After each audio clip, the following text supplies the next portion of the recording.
ಸನ್ಮಾನ್ಯ ಮಹಿಳೆಯರೇ, ಮಹನೀಯರೇ, ಸ್ಥಳೀಯರೇ, ಗ್ರಾಮಸ್ಥರೇ, ಇವತ್ತಿನ ದಿನ ನಮ್ಮ ಈ ಒಂದು ಸಾವನದುರ್ಗದ ಪ್ರದೇಶದಲ್ಲಿ ಪ್ರಕೃತಿ ತನ್ನ ಸಹಜವಾದ ಶೋಭೆಯಿಂದ ನಲ್ಲಣಿಸುತ್ತಿರುವಂತಹ ಈ ಪ್ರದೇಶದಲ್ಲಿ ಸಾವನ್ ವ್ಯಾಲಿ ಕನ್ಸರ್ವೇಷನ್ ಟ್ರಸ್ಟ್ ಅಂತ ನಾವು ಈ ಒಂದು ಸಂಸ್ಥೆಯನ್ನು ಇಲ್ಲಿ ಹುಟ್ಟಾಕಿದ್ದೇವೆ. ಇದರ ಮೂಲ ಧ್ಯೇಯೋದ್ದೇಶ ಈ ಒಂದು ಪರಿಸರ ಅರ್ಕಾವತಿ ನದಿ ನಂದಿದುರ್ಗದ ಹತ್ರ ಹುಟ್ಟು ಬಂದು ತಿಪ್ಪಗೊಂಡನಹಳ್ಳಿ ಹಾದಿಯಾಗಿ ಈ ಮಂಚನಬೆಲೆಯ ಮುಖಾಂತರ ಕಾವೇರಿ ನದಿಗೆ ಸೇರಿ ಸಂಗಮದ ಹತ್ರ ಅದು ಸೇರಿಕೊಳ್ಳುತ್ತೆ.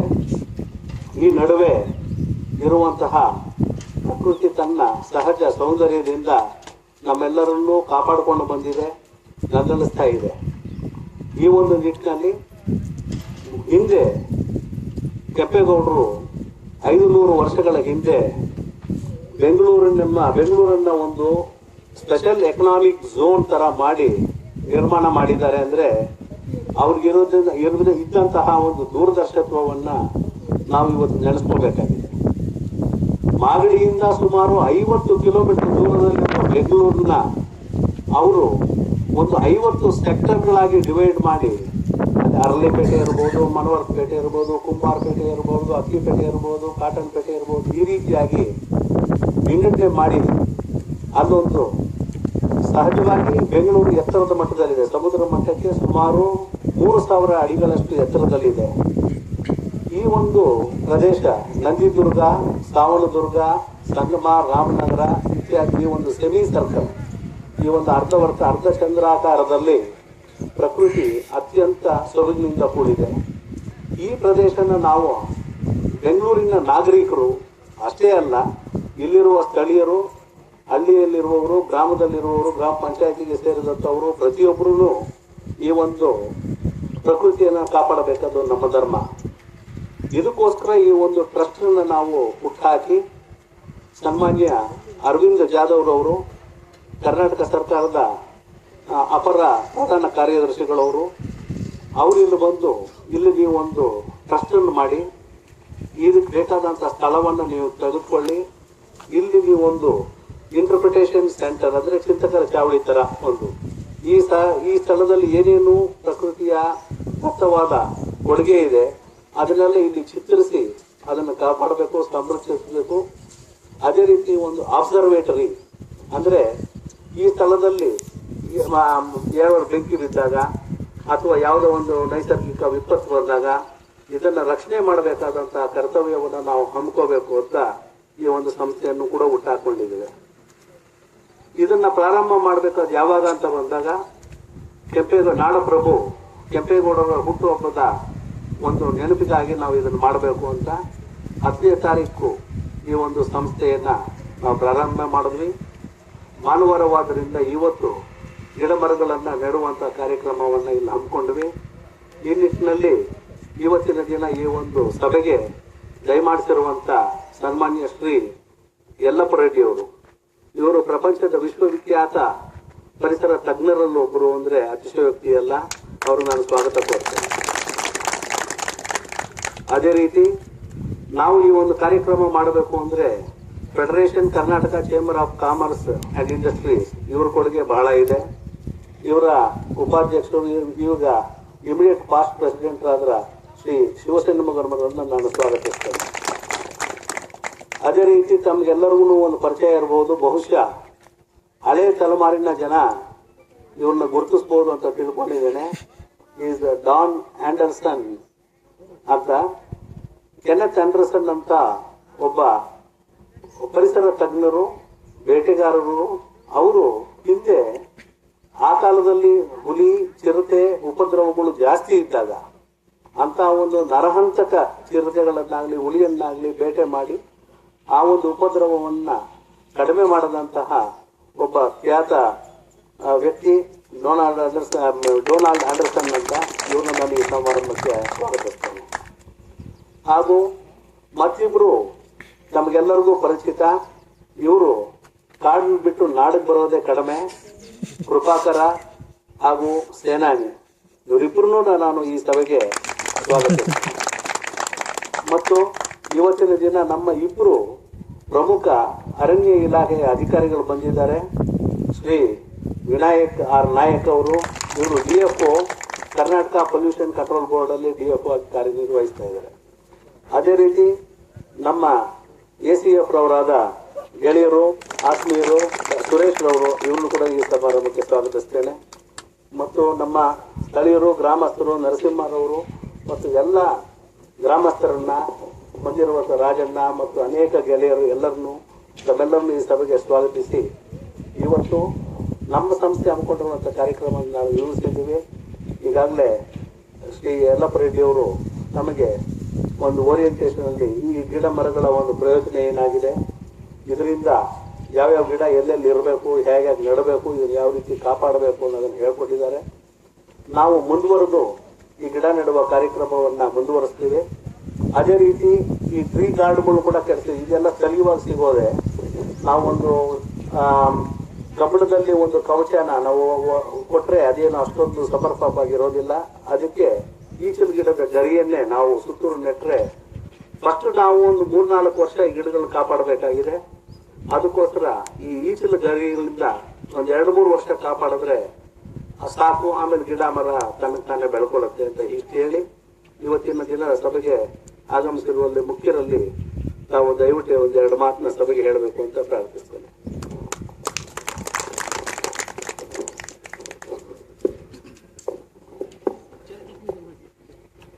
ಎಲ್ಲ ಆತ್ಮೀಯರೇ,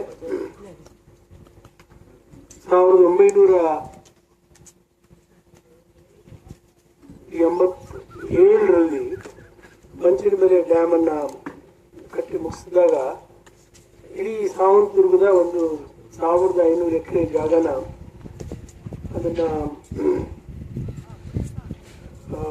ಮುಳುಗಡೆ ರೈತರು ಕೊಡಬೇಕು ಅಂತ ಒಂದು ಸರ್ಕಾರ ತೀರ್ಮಾನ ತೆಗೆದುಕೊಟ್ಟು, ಆದರೆ ಆ ಸಾವಂತದುರ್ಗ ಹೀಗೆ ಬೆಟ್ಟದ ಹುಡುಗರಿಂದ ಉಳಿತಕ್ಕಂಥ ಒಂದು ಪ್ರದೇಶ. ಅವರು ಕೊಟ್ಟರು ಕೂಡ ಒಂದು ಸುಮಾರು ಒಂದು 10% ಮಾತ್ರ ವ್ಯವಸಾಯ ಮಾಡೋಕ್ಕೆ ಅನುಕೂಲ. ಅಂದರೆ ಸಾವಂತದುರ್ಗದಲ್ಲಿ ಒಂದು ವಿಶಿಷ್ಟವಾದಂಥ ಒಂದು ಪ್ರದೇಶ. ಅಲ್ಲಿ ಬೇಲದ ಮರ, ಜರ್ಚಿ ಮರ, ಹಸಿರು ಮರ, ಹುಣಸೆ ಮರ, ಬೇಕಾದಷ್ಟು ಮರ, ಹಳೆಯ ಮರಗಳವೆಲ್ಲ ಅವೆಲ್ಲ ಹೋಗುತ್ತೆ ಅಂದ್ಬಿಟ್ಟಿದ್ದೇನೆ. ಆಗಿನ ಮಂತ್ರಿಗಳಾದಂಥ ಜಿ ರಾಮೇಗೌಡರಿಗೆ ನಾನು ಹೋಗ್ಬಿಟ್ಟು ಇದನ್ನು ಕೊಡಬಾರ್ದು, ಬೇರೆ ಕಡೆ ಕೊಡೋಣ ಅಂತ ಹೇಳ್ಬಿಟ್ಟು ಬೇರೆ ಕಡೆ ಜಾಗ ಕೊಡಿಸಿ ಅದನ್ನು ಉಳಿಸಿದ್ವಿ. ಆ ದೇವಸ್ಥಾನದ ಕೆಳಗಡೆಗೆ ಒಂದು 500 ಹೆಕ್ಟೇರ್ ಪ್ರದೇಶನ ಔಷಧಿ ಗಿಡಮೂಲಿಕೆಗಳ ಸಂರಕ್ಷಣೆಯ ಪ್ರದೇಶ ಅಂತ ಅದನ್ನು ನಾವು ಒಂದು ಮಾಡಿದ್ವಿ. ಅಲ್ಲಿ ಔಷಧಿ ಗಿಡಗಳು ಇಲ್ಲಿ ಎಷ್ಟಿದ್ದಾವೆ ಅಂತಂದ್ರೆ ಸಾವಿರಾರು ಗಿಡಗಳಿದ್ದಾರೆ, ಅವೆಲ್ಲ ನಶಿಸಿ ಹೋಗ್ತಾ ಇದ್ದಾರೆ. ಅದನ್ನು ರಕ್ಷಣೆ ಮಾಡಬೇಕು. ನಾವು ನಿಸರ್ಗ ನಮ್ಗೆ ಏನು ಕೊಡುತ್ತೆ ಅನ್ನೋದ್ರ ಬಗ್ಗೆ ನಮ್ಗೆ ಏನು ಬೆಟ್ಟ ಏನು ಕೊಡುತ್ತೆ, ಆ ಕಲ್ಲು ನಮ್ಗೇನು ಪ್ರಯೋಜನ, ನಾವು ಮನುಷ್ಯರು ಮಾಡಿರ್ತಕ್ಕಂಥ ಒಂದು ನೋಡ್ಬೇಕು ಅಂದ್ರೆ ಸಾವಂತದುರ್ಗ ಬಿಟ್ಟು ಸ್ವಲ್ಪ ಚಿಕ್ಕಮಗಳೂರು ಕಡೆ ಹೋದ್ರೆ ಅಲ್ಲಿ ಪ್ಲಾನಿಂಗ್ ಮಾಡಿದ್ದಾರೆ. ಅವ್ರು ನೋಡಿದ್ರೆ ಆ ಬೆಟ್ಟಗಳನ್ನ ಕತ್ತಿಸಿದ್ದಾರೆ ನೋಡಿ, ತುಂಡು ಮಾಡಿ ಒಂದು 50 ಕಿಲೋಮೀಟರ್ 10 ಕಿಲೋಮೀಟರ್ ಅಗಲ ಲಾಸ್ಟ್ ಮಾಡಿ ಮಾಡಿ ಮಾಡಿ ಮಾಡಿ ಕತ್ತಿಸಿ ತುಂಡು ಮಾಡ್ತಾರೆ. ಅಲ್ಲಿ ಮಳೆ ನೀರು ಬಿದ್ದಿದ್ದು ಚಿಕ್ಕಮಗಳೂರಿಗೆ ಬರೋಕ್ಕಾಗ್ತಾ ಇಲ್ಲ. ಎಷ್ಟು ಕತ್ತಿಸ್ತೀವಿ ಅಂತಂದ್ರೆ ಬೆಂಗಳೂರು ಕಟ್ಟೋದಕ್ಕೆ ಅಲ್ಲಿರೋ ಎಲ್ಲ ಅಪಾರ್ಟ್ಮೆಂಟ್ಗಳು ಕೂಡ ಆಗಿರೋದು ಈ ಭೂಮಿನ ಬೆಟ್ಟಗಳನ್ನ ನಮಗೆ ಜೀವ ಸೆರೆಗಳಾಗಿದ್ದಂಥ ಬೆಟ್ಟಗಳನ್ನ ಕತ್ತರಿಸಿ ತುಂಡು ಮಾಡಿ ಅಲ್ಲಿ ನಾವು ಅಪಾರ್ಟ್ಮೆಂಟ್ ಕಟ್ಕೊಂಡಿದ್ವಿ. ನಾವು ಅಭಿವೃದ್ಧಿ ಅಂತೀವಿ, ಇನ್ನು ಏನು ಪ್ರಯೋಜನ ಇಲ್ಲ ಅಂತ ತಿಳ್ಕೊಂಡಿದ್ವಿ. ಅದು ಯಾವ್ದು ಅಭಿವೃದ್ಧಿನೋ ಯಾವ ಪ್ರಯೋಜನನೋ ಗೊತ್ತಿಲ್ಲ. ಯಾಕಂದ್ರೆ ಇಲ್ಲಿ ಏನಿದೆ ಏನು ಇಲ್ರಿ, ಅಲ್ಲಿ ಸುಮ್ಮನೆ ಏನೋ ಗಿಡ ಕಾಡುಗಿಡ ಬೆಳ್ಕೊಂಡಿದೆ ಅಂತ ಹೇಳ್ತಾರೆ. ಕಾಡು ಘಟ್ಟ ಅನ್ನೋದಕ್ಕೆ ನಮ್ಗೇನು ಗೊತ್ತಿಲ್ಲ. ಅದು ಭಗವಂತ ಆ ಗಿಡಕ್ಕೆ ಎಷ್ಟೊಂದು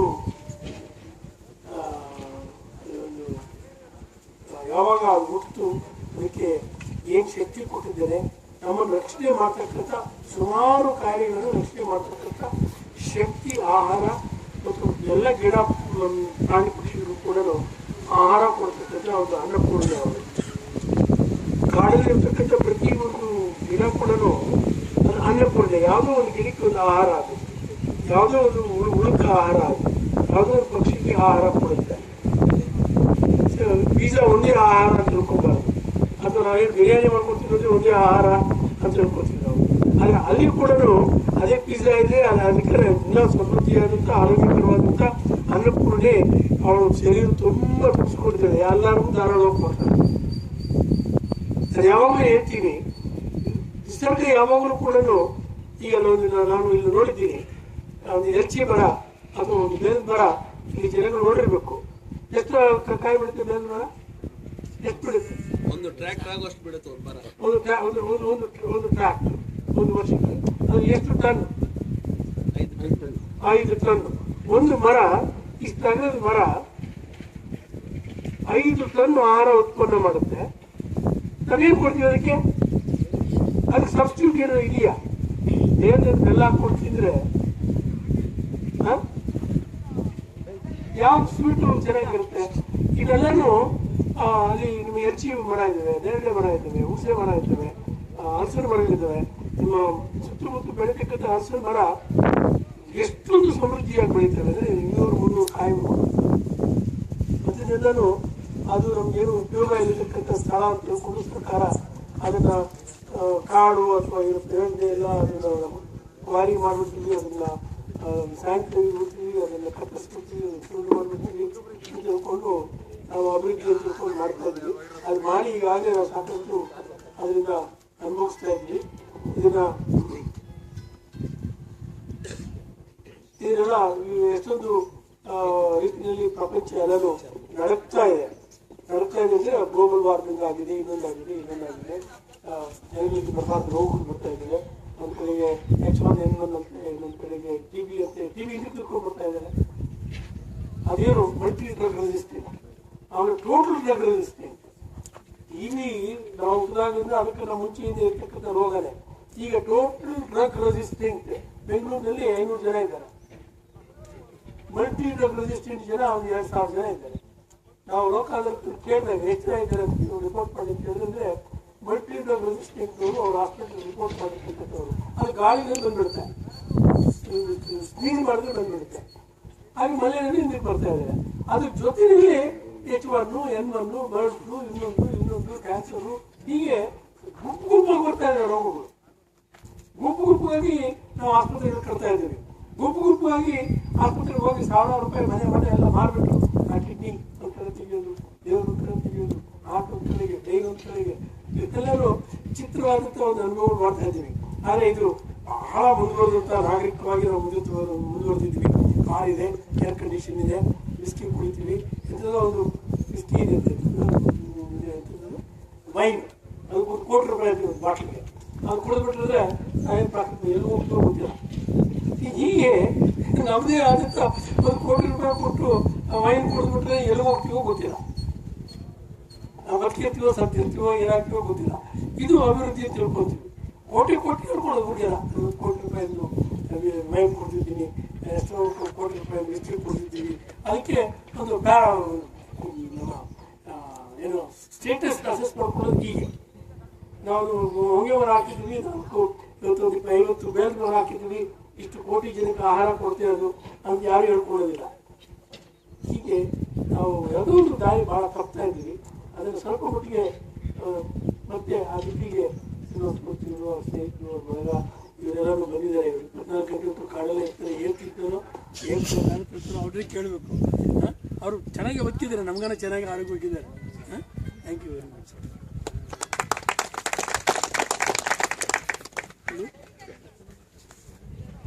ಹಲೋ ಹಲೋ ಈಗ ಕೃಪಾಕರ್ ಅವರು ಸಹಜವಾದ ಒಂದು ಅವ್ರ ಮಾತುಗಳಲ್ಲೇ ಮಾತಾಡಬೇಕು, ಧ್ವನಿವರ್ಧಕ ಏನೋ ತೊಂದರೆ ಕೊಟ್ಟಾಗಿದೆ. ದಯವಿಟ್ಟು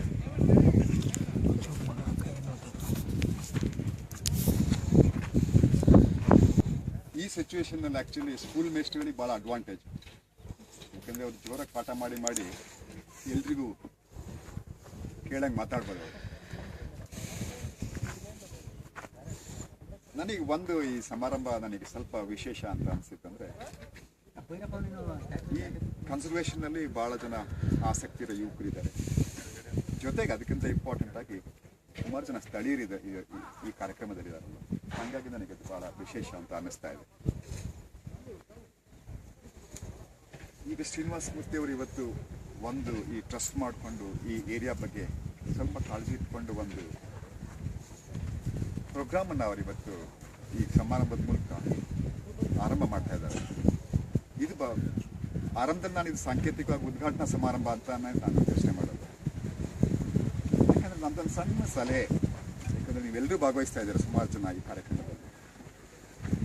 ಈ ಒಂದೇನಾಗುತ್ತೆ, ನಾವು ಈ ಯಾವುದೇ ಕನ್ಸರ್ವೇಷನ್ ವರ್ಕನ್ನು ನಾವು ತಗೊಂಡು ಅದರೊಳಗಡೆ ಕೈ ಹಾಕಬೇಕಾದಾಗ ಸ್ವಲ್ಪ ಇಕೊಲಾಜಿಕಲ್ ಇಂಪಾರ್ಟೆನ್ಸ್, ಒಂದು ಇಕೊಲಾಜಿಕಲ್ ಯುನೀಕ್ನೆಸ್ ಅಂತ ಏನು ಹೇಳ್ತೀವಿ ಒಂದು ಏರಿಯಾದು, ಅವುಗಳನ್ನ ನಾವು ಸ್ವಲ್ಪ ಗಮನದಲ್ಲಿ ಇಟ್ಕೊಂಡು ಇವನ್ನ ಡೀಲ್ ಮಾಡಬೇಕಂತ ಅನಿಸುತ್ತೆ. ಸೊ ಹಾಗಾಗಿ ಈಗ ಶ್ರೀನಿವಾಸ ಮೂರ್ತಿ ಅವರೆಲ್ಲ ಮಾಡೋಕ್ಕೆ ಸಾಧ್ಯ ಇದೆ, ಅದಕ್ಕೆ ನಾನು ಅದನ್ನು ಸಜೆಸ್ಟ್ ಮಾಡ್ತಾ ಇದ್ದೀನಿ. ಈ ಏರಿಯಾದಲ್ಲಿ ಪ್ಲಾಂಟೇಶನ್ ತೊಗೊಂಡಿರೋದು ಫಂಟಾಸ್ಟಿಕ್ ಕೆಲಸ. ಆದರೆ ಪರ್ಸೆಂಟೇಜ್ ಅಥವಾ ಸಾಧ್ಯ ಆದರೆ ಕಂಪ್ಲೀಟಾಗಿ ಈ ಲೋಕಲ್ ಸ್ಪೀಸ್, ಸ್ಥಳೀಯ ಗಿಡಮರಗಳಿದಾವಲ್ಲ, ಕಗ್ಲಿ ಇರ್ಬೋದು, ಬೇವು, ಬೇಲ ಯಾವುದಿದೆ, ಇವನ್ನ ಹೆಚ್ಚಾಗಿ ನಾವು ತರಬೇಕಂತ.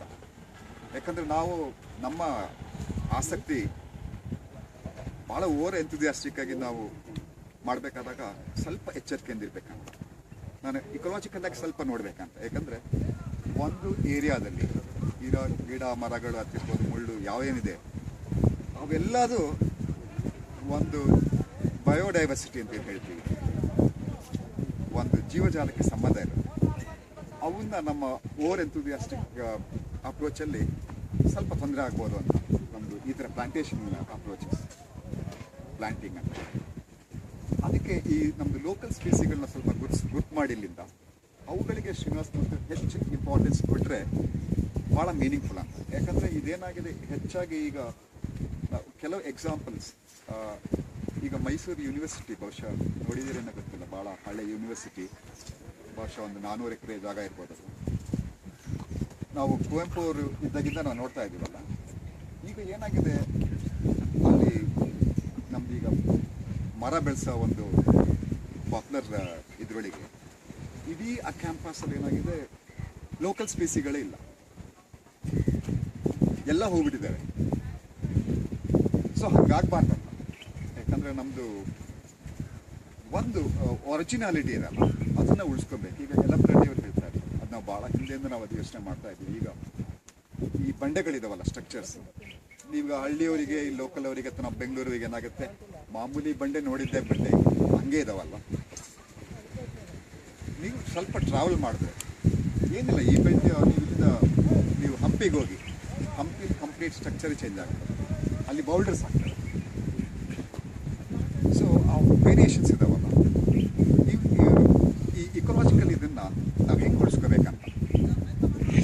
ಸೊ ಅದಕ್ಕೆ ಈ ಪ್ರಯತ್ನದಲ್ಲಿ ನನಗನ್ಸೋದು ಒಂದು ಸ್ವಲ್ಪ ಲೋಕಲ್ ಇದನ್ನು, ಯಾಕಂದರೆ ಲೋಕಲ್ ಪ್ಲಾಂಟ್ ಮಾಡಬೇಕಾಗಿಲ್ಲ ಆ್ಯಕ್ಚುಲಿ, ಆ ಮಟ್ಟಿಗೆ ಅದು ಸ್ವಲ್ಪ ಸುಲಭನೂ ಆಗ್ಬೋದು. ಈಗ ಇಲ್ಲಿಂದನೇ ಸೀಡ್ಸ್ ಕಲೆಕ್ಟ್ ಮಾಡಿ ಹಾಕ್ಕೊಂಡೋದ್ರೆ ಸ್ವಲ್ಪ ತಡವಾಗಿ ಬರುತ್ತೆ, ಮತ್ತು ಭಾಳ ಯೂನಿಕ್ ಅಂತ. ಸೊ ಆ ಎಕ್ಸಾಂಪಲ್ ಸೆಟ್ ಮಾಡ್ಬೋದು ಅಂತ ನನಗೆ ಅನ್ಸುತ್ತೆ ಶ್ರೀನಿವಾಸ ಮೂರ್ತಿ ಅವರು. So all the best. ನಾವು ನಿಮ್ಮ ಜೊತೆ ಇರ್ತೀವಿ, ಶ್ರೀನಿವಾಸ ಮೂರ್ತಿ ಅವ್ರ ಜೊತೆ. ನಮಸ್ಕಾರ.